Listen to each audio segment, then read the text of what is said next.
Kayla sedang duduk sarapan di restoran hotel tempat acara pernikahan Noura berlangsung.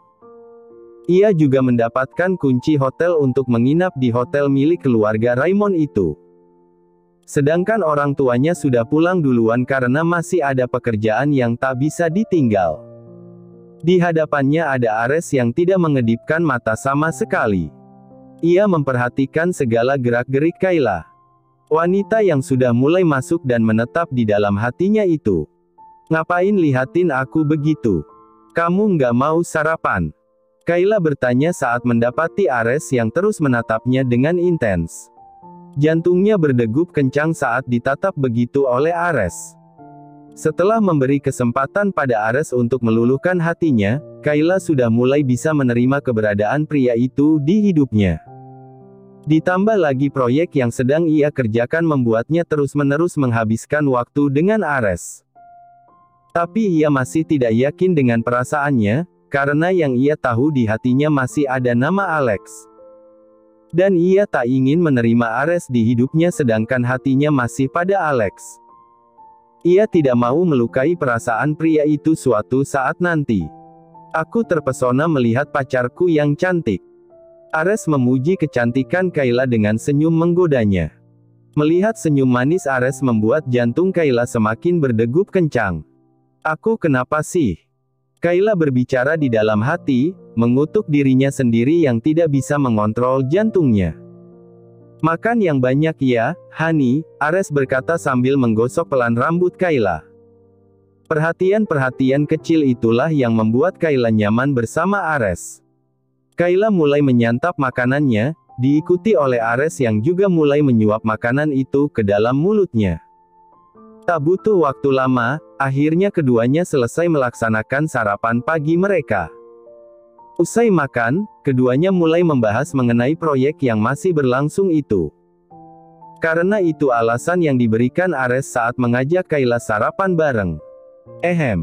Jadi, Hani, kapan kita akan menyusul Noura dan Raymond? Aku siap kapanpun kamu mau. Ares berkata dengan wajah serius. Ia tidak main-main dengan perkataannya. Ia sudah jatuh hati pada wanita yang ada di hadapannya itu. Kayla tersedak saat sedang minum, mendengar perkataan Ares. Kamu nggak apa-apa, Hani? Minum pelan-pelan, Ares mendekat ke arah Kayla dan mulai menggosok-gosok belakang Kayla. Apa sudah baikan? Ares bertanya saat suara batuk Kayla sudah tak terdengar lagi. Iya, sudah. Terima kasih ya, Kayla mengucapkan terima kasih karena Ares dengan sigap membantunya. Sama-sama, Ares kembali memberikan senyum manisnya pada Kayla. Jadi, bagaimana dengan pertanyaanku tadi? Ares kembali bertanya pada Kayla. Itu. Aku belum bisa menjawabnya. Aku belum bisa menerimamu. Dan ingat, perjanjian kita masih berlaku. Dan kesempatan untukmu tidak lama lagi, Kayla kembali mengingatkan ada perjanjian antara keduanya. Mendengar jawaban Kayla membuat hati Ares sedikit terluka. Ia kembali mengingat kesempatan yang diberikan Kayla padanya. Jika ia tidak bisa membuat Kayla jatuh cinta padanya dalam batas waktu yang ditentukan, ia harus siap menjauh dari hidup Kayla. Ares pikir Kayla sudah mulai bisa menerimanya dengan harapan ia bisa masuk sedikit demi sedikit ke dalam hati Kayla. Tapi ternyata itu cukup sulit. Kayla masih memberikan benteng yang cukup tebal antara keduanya. Aku masih ingat itu. Aku juga terus berjuang semampuku. Dan aku yakin kita akan segera menikah menyusul sahabatmu dan sahabatku, Ares berkata dengan tegas, seakan memberikan kekuatan untuk dirinya sendiri. Baguslah kalau kamu ingat. Kalau begitu, aku mau kembali ke kamar dulu, Kayla berlalu meninggalkan Ares yang menatap kepergiannya. Aku akan berjuang untuk mendapatkan hatimu sepenuhnya. Dan jika itu tidak berhasil, aku akan ikhlas kamu bersama orang yang kamu cintai asalkan kamu bahagia, Ares bergumam sendiri saat melihat Kayla yang mulai menghilang dari pandangannya. Ares ternyata sudah jatuh cinta sedalam itu pada Kayla. Dari pertama bertemu, ia memang sudah tertarik dengan wanita itu. Semakin mengenal Kayla membuat rasa di hatinya semakin bertambah kuat. Mampukah aku bertahta di hatimu? Ares bergumam di dalam hati saat memikirkan perasaannya pada Kayla. Di kamar pengantin. Cahaya matahari pagi yang masuk lewat celah gorden jendela kamar hotel membuat Noura menggeliat di bawah selimut tebalnya. Ia merasakan tangan kekar Raymond masih melingkar di perutnya. "Kamu sudah bangun, sayang?" Raymond berkata saat ia merasakan ada pergerakan dari istrinya. Mas udah bangun juga?" Noura mengangguk dan kembali bertanya pada suaminya yang masih setia memeluknya. "Iya, ini sudah bangun karena pergerakanmu." Raymond meraih tangan Noura dan menariknya ke arah bawahnya. "Mas." Noura terpekik saat merasakannya. "Dia mau sarapan paginya, sayang." Raymond berkata pelan dengan menatap penuh gairah ke arah Noura. Juniornya itu memang biasa bangun setiap pagi, tapi karena ada Noura, semakin membuatnya kembali berhasrat. Apalagi ia merasakan kulit mulus Noura yang bersentuhan dengan kulitnya. "Mas, aku mau mandi." Noura berkata saat Raymond sudah berada di atasnya. Noura ingin menolak karena tubuhnya terasa sakit semua akibat gempuran sang suami. Apalagi bagian bawahnya juga masih terasa nyeri. Raymond tak menghiraukan perkataan Noura sama sekali. Ia dengan cepat sudah menyibak selimut yang mereka gunakan dan Noura tak dapat menolak lagi, terlebih tubuhnya juga menikmati. Pagi itu keduanya kembali melanjutkan pertempuran semalam. "Terima kasih, sayang." Raymond mengecup kening Noura, mengucapkan terima kasih pada sang istrinya yang sudah melayaninya dengan baik. "Aku mau mandi, Mas." Noura bergerak turun dari tempat tidur dan ingin melakukan keinginan yang tadi sempat tertunda. Tapi tubuhnya terasa sakit semua. Melihat itu, dengan gerakan cepat, Raymond langsung menyerobot tubuh Noura. Ia menggendong Noura ala bridal style. "Mas, turunin aku." Noura terpekik saat digendong secara tiba-tiba itu. Raymond tidak menanggapi perkataan Noura. Ia terus berjalan membawa Noura ke dalam kamar mandi. Tapi sebelum ke kamar mandi, Raymond menyempatkan diri menghubungi resepsionis hotel, meminta petugas hotel untuk membersihkan kamar saat mereka mandi nanti. Itu dilakukannya saat melihat ada bercak noda darah di spray putih hasil semalam. Selain itu, Raymond juga meminta petugas hotel untuk mengantarkan sarapan untuk ia dan istrinya. "Mas, atur suhu airnya dulu." Raymond menurunkan Noura dari gendongannya. Pria itu dengan telaten menyiapkan air mandi untuk sang istri. Ia sengaja mengatur suhu air agar Noura bisa berendam dengan nyaman. "Sudah, sayang, berendamlah biar kamu rileks," ujar Raymond setelah selesai dengan aktivitasnya. "Terima kasih, Mas." Noura tersenyum dan melangkah masuk ke dalam bathtub yang sudah disiapkan Raymond. Noura tak mandi sendiri, wanita itu tentunya ditemani sang suami. Keduanya berendam dan menikmati wangi aroma terapi yang sudah dicampur Raymond ke dalam air. Setelah selesai dari ritual mandi bersama, akhirnya Noura dan Raymond keluar dari kamar mandi menggunakan handuk yang menutupi tubuh keduanya. Raymond mulai memakai pakaiannya. Ia mengenakan celana pendek selutut dengan kaos oblong berwarna putih. Sedangkan Noura masih berdiri di depan lemari pakaiannya. "Kamu kenapa, sayang? Kenapa belum pakai baju?" Raymond bertanya saat melihat Noura yang masih mengenakan handuk dan tampak bingung. "Apa pakaian untukku tidak ada yang lain, Mas?" Noura bertanya pada Raymond saat mendapati lemari pakaiannya hanya dipenuhi oleh lingerie seksi. "Aduh, Mas lupa. Nanti Mas pesankan baju santai untukmu. Untuk sementara, kamu pakai baju Mas aja dulu." Raymond memberikan ide pada Noura. "Sekalian sama dalaman juga ya, Mas." Noura berkata, meminta Raymond menyiapkan juga dalaman normal yang bisa ia kenakan. "Kalau dalaman, pakai yang itu saja, sayang." Raymond menunjuk dalaman Noura yang tidak normal itu. Dalaman seksi hanya berupa kain jaring-jaring yang tipis. "Ini sama aja nggak pakai dalaman, Mas." Noura membantah perkataan Raymond. Itu sepertinya ide bagus, sayang, nggak usah pakai dalaman. Raymond mendapat ide dari perkataan Naura. Ih, Mas. Nggak maulah. Udah, mana bajunya? Naura bertanya baju Raymond yang akan ia pakai itu. Raymond segera mengambil pakaiannya dan memberikan kaos oblong kebesaran itu pada Naura. Naura menerima pakaian yang diberikan Raymond dan langsung mengenakannya. Namun sebelum memakai kaos itu, ia terpaksa memakai dalaman tipis yang tersedia di sana. Sini, Mas, bantu keringkan rambut kamu, sayang. Raymond sudah membawa hairdryer dari wastafel dan mendekat ke arah Naura. Naura duduk di kursi rias dengan dituntun oleh Raymond. Dengan cekatan, Raymond mulai mengeringkan rambut istrinya itu sampai kering. Naura tersenyum sendiri melihat perhatian-perhatian yang diberikan Raymond padanya. Nah, udah selesai. Raymond berkata sambil mencabut colokan hairdryer yang ada di tangannya. Terima kasih ya, Mas. Naura tersenyum ke arah Raymond. Nggak perlu berterima kasih. Mas suka kok melakukannya.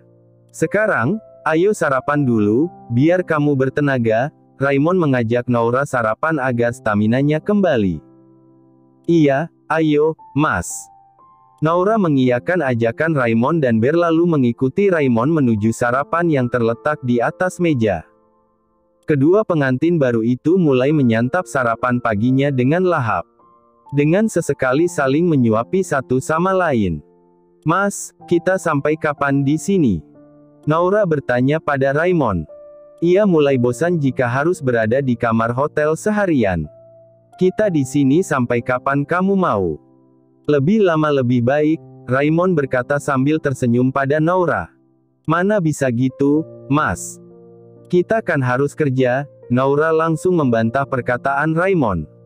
Kita bisa kembali kerja kapan saja, sayang.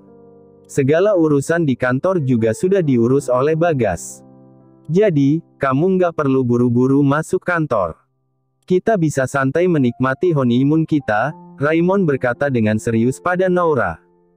Emangnya mau honeymoon kemana, Mas? Naura bertanya kembali karena penasaran dengan perkataan honeymoon yang disampaikan Raymond. Kemanapun kamu mau, sayang. Mas akan turuti kemanapun itu. Asalkan kamu bahagia, Raymond memberi kesempatan pada istrinya untuk menentukan kemana ia mau pergi honeymoon. Benarkah, Mas? Naura tampak bahagia dengan mata yang berbinar-binar. Iya, pikirkanlah kemana kamu mau pergi dan sekarang ayo habiskan sarapanmu. Raymond dan Naura kembali menyantap sarapan mereka sampai habis tak bersisa.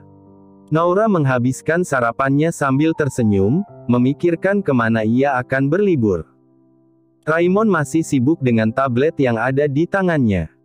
Walaupun tidak ke kantor, Raymond tetap harus memantau segala urusan kantor lewat tabletnya itu. Ia mengecek dokumen-dokumen yang dikirimkan Bagas kepadanya. Dengan begitu, ia tetap bisa mengambil keputusan menyangkut perusahaannya. Naura yang duduk di samping Raymond juga sibuk dengan handphonenya. Ia berselancar di mesin pencarian handphonenya tentang tempat-tempat romantis yang bisa dikunjungi untuk honeymoon. Mesin pencarian itu menampilkan banyak tempat romantis yang membuat Naura semakin bingung untuk menentukan. Mulai dari yang ada di dalam negeri sampai luar negeri. Ting! Notifikasi pesan dari Kayla membuat Naura menghentikan pencariannya. Ia lebih memilih membuka pesan dari sahabatnya itu. Gimana yang udah malam pertama? Masih bisa jalan? Hehehe, Naura membaca pesan Kayla dari dalam hati. Kamu nih ya. Kalau penasaran, buruan nikah sana. Naura segera membalas pesan dari Kayla. Belum ketemu calonnya hihihi, pesan Kayla kembali masuk yang diikuti dengan emotikon sedih. Makanya jangan jauh-jauh nyarinya kalau yang dekat aja sudah bikin nyaman, hehehe. Kedua sahabat itu terus bertukar pesan dan tak jarang Naura tersenyum-senyum sendiri ketika membaca pesan dari Kayla yang dinilai sangat lucu. Kamu lagi bertukar pesan sama siapa, sayang? Raymond yang sudah selesai dengan pekerjaannya keheranan mendapati istrinya yang lagi senyum-senyum sendiri sambil membalas pesan di handphonenya. Ini, Mas, aku lagi balas pesan dari Kayla, Naura menjawab dengan mata yang masih fokus menatap layar handphonenya. Oh, Kayla. Oh ya, gimana rencana honeymoon kita? Sudah dapat tempat yang ingin kamu kunjungi? Raymond kembali bertanya soal honeymoon. Aku masih bingung, Mas. Soalnya banyak sekali tempat-tempat romantis yang bisa dikunjungi oleh pasangan baru menikah untuk honeymoon, Naura mengatakan terus terang dengan apa yang ia ketahui. Ya sudah, kita kunjungi semuanya saja, Raymond menjawab dengan simpelnya. Semuanya, Mas. Naura mencoba memastikan apa yang ia dengar dari mulut Raymond. Iya, semua yang ingin kamu kunjungi, Raymond memperjelas kembali ucapannya. Naura kembali terkejut dengan mulut yang terbuka. Ia tahu betul suaminya itu kaya, tapi menghambur-hamburkan uang hanya untuk sekadar honeymoon terdengar tidak masuk akal di telinga orang biasa sepertinya.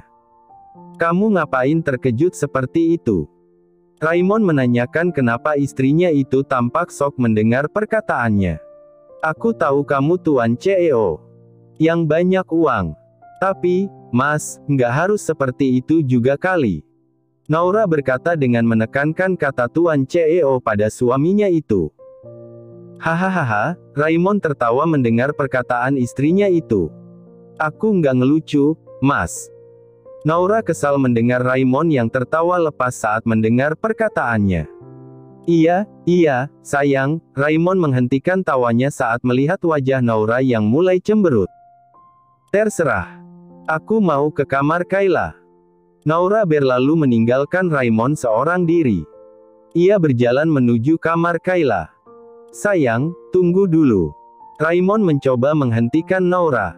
Tapi istrinya itu sudah pergi tanpa menoleh sedikit pun. Mati gue. Bisa-bisa nggak dapat jatah malam ini, Raymond menjambak rambutnya dengan frustrasi. Sedangkan Naura terus berjalan menuju kamar hotel Kayla dengan senyum tipis di bibirnya. Ia sengaja pura-pura ngambek untuk mengerjai Raymond. Kediaman Suryo. Suryo sedang duduk di ruang makan sambil menghisap rokok yang ada di tangannya. Sesekali ia menyeruput kopi panas yang ada di atas meja makan itu. Pikirannya kembali jauh melayang, teringat akan kehidupannya di masa lalu. Entah kenapa, akhir-akhir ini ia selalu teringat dengan anak dan mantan istrinya itu. Ia ingin sekali menemui anak perempuannya itu, dan minta maaf pada ibu dan anak itu karena sudah banyak berbuat salah pada saat mereka bersama dulu. Dulu pada saat bersama Andini dan Naura, ia bukanlah ayah dan suami yang baik bagi mereka. Banyak kesalahan yang ia lakukan di masa lalu. Sekarang penyesalan itu datang lagi, seakan menggerogoti hidupnya. Rasa bersalah terus menghantuinya hingga membuat hidupnya mulai tak tenang. Karena perpisahannya dengan Andini dan anaknya Naura membuatnya banyak berubah. Ia sudah menjadi orang yang lebih baik. Hingga mengantarkannya bertemu dengan janda anak satu yang bernama Dewi. Bersama Dewi, ia mulai menata hidup baru yang lebih baik lagi. Hari-hari pernikahan ia jalani penuh kebahagiaan, pengalamannya di masa lalu membuatnya berubah menjadi suami yang baik bagi Dewi dan papa yang baik juga bagi Natasha. Seiring bertambahnya usia, ia jadi berpikir untuk bertemu lagi dengan mantan istrinya dan yang lebih penting bertemu dengan Naura, putri kandungnya. Ia ingin sekali minta maaf kepada kedua wanita itu. Berharap dengan begitu ia bisa memberikan Naura kasih sayang yang sama seperti yang ia berikan kepada Natasha. Ia ingin menebus hari-hari bahagia yang tak bisa ia berikan kepada Naura. Naura pasti sudah besar sekarang, Suryo bergumam kecil di sela-sela hembusan asap rokoknya. Papa. Suara teriakan Dewi yang memanggil dirinya membuat lamunannya buyar. Natasha, Pa. Dewi datang menghampirinya dengan panik. Tenang dulu, Ma. Natasha kenapa? Suryo langsung menghampiri istrinya yang panik itu. Natasha, Pa. Natasha ditahan di kantor polisi, Dewi mengatakan apa yang terjadi pada anak perempuannya. Apa? Kantor polisi. Tapi kenapa, Ma? Suryo terkejut mendengar kabar yang disampaikan istrinya. Mama juga nggak tahu, Pak. Tadi Mama dapat telepon dari kantor polisi, mereka tidak menjelaskan dengan rinci. Ayo, Pak, kita harus segera ke sana, kasihan Natasha, Pak. Dewi mendesak Suryo mengajaknya untuk segera pergi ke kantor polisi. Ya sudah, ayo, Ma. Kita harus segera ke sana. Mama siap-siap dulu. Suryo menyetujui ajakan istrinya itu. Ia juga mengkhawatirkan Natasha. Walaupun Natasha bukan anak kandungnya, tapi ia menyayangi Natasha tulus, sudah seperti anak kandung sendiri. Berita tentang Natasha itu semakin membuat Dewi kalut. Pikirannya jadi semakin kacau. Kemarin ia dapat kabar kalau ia diberhentikan dari jabatannya sebagai kepala cabang tanpa sebab oleh kantor pusat. Sekarang dapat kabar kalau anak perempuan satu-satunya itu sedang ditahan di kantor polisi. Hal itu tentu saja semakin memberikan tekanan batin bagi Dewi. Dewi bersiap dengan perasaan kacau. Pikirannya terus melayang memikirkan anaknya. Ia tidak tahu apa yang terjadi pada Natasha sampai harus berurusan dengan kepolisian.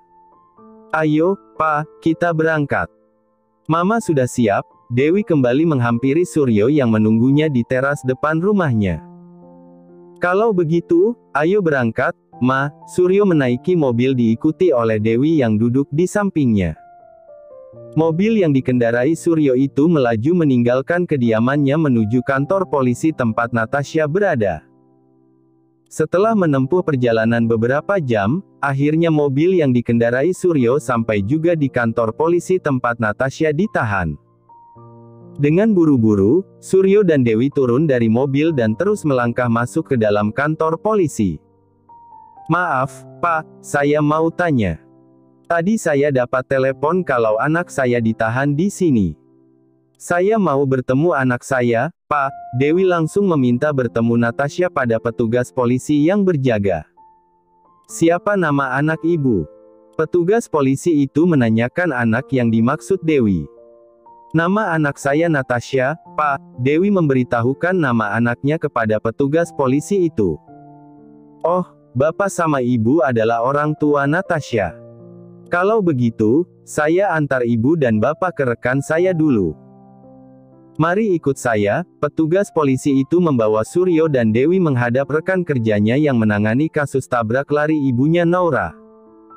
Bapak dan Ibu tunggu sebentar di sini ya. Petugas polisi itu kemudian mendekat ke tempat rekannya yang sedang duduk. Mereka berbicara, sedangkan Dewi dan Suryo terus menunggu dengan gelisah. Tak butuh waktu lama, petugas polisi itu kembali dan menyuruh Dewi dan Suryo untuk masuk menemui rekannya tadi. Setelah mengantarkan Suryo dan Dewi, petugas polisi itu berlalu pergi, meninggalkan Dewi dan Suryo bersama rekannya. Ini orang tua Natasha. Polisi yang ada di hadapan Dewi dan Suryo mulai berbicara. Iya, Pak. Kami orang tua Natasha. Anak kami kenapa bisa berada di sini, Pak? Sekarang giliran Suryo yang mulai berbicara, menanggapi pertanyaan polisi yang ada di hadapannya. Iya, Pak, anak kami kenapa? Dewi pun ikut berbicara dengan mata yang mulai berkaca-kaca menahan air mata. Ibu tenang dulu. Saya akan jelaskan kasus yang sedang menimpa putri ibu dan bapak. Polisi meminta Dewi untuk tenang.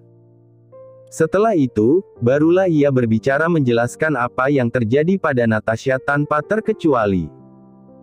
Putri saya tidak mungkin setega itu, Pak. Tangis Dewi pecah saat mendengar penjelasan polisi itu. Tapi kami sudah punya bukti yang kuat, Bu. Berdasarkan bukti yang kami punya, putri ibu bersalah karena dengan sengaja menyuruh orang untuk menabrak Ibu Andini dengan mengiming-imingi sejumlah uang yang cukup besar. Polisi kembali menegaskan apa yang telah dilakukan Natasha. Andini. Bisa saya lihat foto korbannya, Pak? Suryo yang dari tadi diam membeku saat mendengar nama Andini dari mulut Pak Polisi. Ibu Andini adalah mantan istri Bapak. Dan kasus ini akan tetap kami lanjutkan berdasarkan laporan dari Ibu Naura. Polisi kembali berkata yang membuat Suryo hampir kehilangan kesadaran karena terkejut. Jadi korbannya Andini, mantan istri saya. Suryo kembali bertanya untuk memastikan apa yang sebenarnya terjadi. Ia masih tidak habis pikir kenapa Natasha bisa membayar orang untuk menabrak mantan istrinya itu. Saya mau bertemu putri saya, Pak, Dewi berkata dengan air mata yang sudah bercucuran. Baik, saya akan memberikan waktu untuk ibu dan bapak bertemu dengan putri ibu. Dan jika ingin membantah, silakan bapak dan ibu mencari pengacara untuk membela Natasha saat sidang nanti, polisi itu kembali berkata dan pergi meninggalkan Dewi dan Suryo. Pak, kenapa Natasha bisa kenal mantan istrimu itu? Sekarang kita harus bagaimana, Pak? Dewi berkata sambil menggoyangkan lengan tangan Suryo. Papa juga nggak tahu, Ma, Suryo menjawab dengan lesu. Ia masih tidak menyangka Andini, mantan istrinya itu, telah tiada. Dan lebih tidak menyangka lagi itu terjadi karena putri tirinya. Fokus keduanya teralihkan saat melihat Natasha dibawa oleh polisi dengan tangan di borgol. Natasha bersama polisi itu berjalan memasuki satu ruang yang bersekat. Setelah mengantarkan Natasha memasuki ruangan sekat, polisi kembali menghampiri Dewi dan Suryo. Bapak dan ibu bisa masuk ke dalam ruang besuk, polisi memberi izin kedua orang itu untuk masuk bertemu Natasha. Tanpa pikir panjang lagi, Dewi sudah lebih dahulu berjalan memasuki ruang besuk yang dikatakan Pak polisi itu, dan diikuti oleh Suryo di belakangnya. Mama, Papa, tangis Natasha pecah saat melihat kedua orang tuanya. Natasha, sayang, kamu kenapa bisa ada di sini, Nak? Tangis Dewi ikut pecah saat melihat anaknya itu. Maafkan aku, Ma, maafkan aku, Pa, Natasha minta maaf dengan air mata masih berjatuhan. Ia tidak menyangka semuanya akan berakhir seperti ini. Keputusan yang ia ambil tanpa berpikir dengan efek jangka panjang untuk hidupnya membuatnya mendekam di dalam penjara. Coba ceritakan kepada Mama dan Papa apa yang sebenarnya terjadi, Nak. Kenapa kamu bisa berbuat setega itu pada orang yang sama sekali tidak kamu kenal? Suryo ikut bersuara, menanyakan apa yang terjadi pada Natasha. Mereka mulai mengobrol dengan kawat penghalang di antara mereka. Dewi rasanya ingin memeluk anaknya, tapi itu tidak bisa ia lakukan. Sedangkan Suryo mencoba menguatkan istrinya itu dengan merangkul pundaknya, memberi kekuatan. Maaf, Pa, aku salah sudah berbuat jahat seperti itu. Aku hilaf, Pa, Natasha kembali meminta maaf atas kesalahannya. Sekarang jelaskan pada Papa kenapa kamu bisa kenal dengan Ibu Andini sampai merencanakan pembunuhan untuknya, Suryo kembali bertanya pada Natasha. Itu karena... Natasha menggantung kalimatnya. Ia agak ragu untuk mengatakan yang sebenarnya. Kenapa, Nak? Katakanlah, Dewi meminta Natasha untuk mengatakan yang sebenarnya. Itu karena Papa, Natasha menjawab dengan pelan. Karena Papa. Apa maksudmu? Suryo bertanya apa maksud dari perkataan Natasha. Iya, aku tahu Papa mulai mencari keberadaan mantan istri dan anak kandung Papa itu. Aku hanya nggak mau Papa ninggalin Mama dan aku demi mereka. Natasha mulai menjelaskan kenapa ia sampai berbuat seperti itu. Ya ampun, Natasha. Papa nggak akan mungkin ninggalin kalian. Papa sayang sama Mama kamu dan Papa juga sayang sama kamu. Suryo tidak menyangka itu alasan Natasha berbuat buruk seperti itu. Terus kenapa Papa mencari keberadaan mereka? Natasha bertanya dengan suara yang mulai agak meninggi. Itu karena Papa ingin minta maaf pada mereka, Nak. Papa punya banyak salah di masa lalu pada mereka. Hidup Papa terasa belum tenang kalau belum minta maaf. Papa berharap dengan minta maaf, Papa bisa hidup tenang dan bahagia bersama kalian. Suryo mengatakan apa yang ada dalam pikirannya. Apa itu benar, Pa? Tangis Natasha kembali pecah saat mendengar pengakuan papanya itu. Itulah kenyataannya, Nak. Suryo berucap lirih sambil menatap Natasha. Kamu hanya salah paham, Nak. Dewi ikut bersuara dan berkata pada Natasha. Papa sudah minta izin jauh hari pada Mama untuk bertemu dengan Andini dan anaknya. Dan Mama mengizinkan itu. Tapi karena belum mengumpulkan keberanian, ia belum menemui mereka sampai sekarang. Dewi menjelaskan kesalahpahaman yang terjadi. Sampai membuat Natasha memilih jalan yang salah. Aku memang jahat, Ma, Pa, dan lebih bodoh lagi berbuat dosa besar sehingga menyebabkan seorang anak kehilangan ibunya. Tapi aku tidak bermaksud membuat Ibu Andini meninggal, aku hanya ingin memberikan sedikit pelajaran padanya, Ma, aku juga tidak menyangka akan jadi seperti ini, Natasha berkata dengan isak tangisnya. Pa, tolong aku, Pa. Tolong bujuk Naura untuk mencabut tuntutannya, Natasha memohon pada Suryo.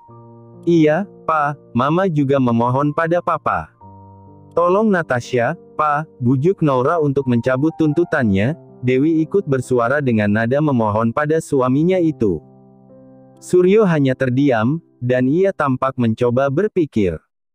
Ia kasihan pada Natasha, ia masih muda dan masa depannya masih panjang, tapi ia harus mendekam di dalam penjara. Kalau memang Natasha tidak bermaksud sampai membuat Andini meninggal, mungkin meminta Naura untuk mencabut tuntutannya itu masuk akal. Baik, Papa akan mencoba berbicara dengan Naura, Suryo berkata setelah berpikir lama. Terima kasih, Pa, Natasha mengucapkan terima kasih pada Suryo. Setelah waktu besuk habis, Suryo dan Dewi terpaksa keluar dari kantor polisi. Mereka memutuskan mencari kontrakan untuk mereka tinggali sementara, sampai urusan Natasha di sana selesai.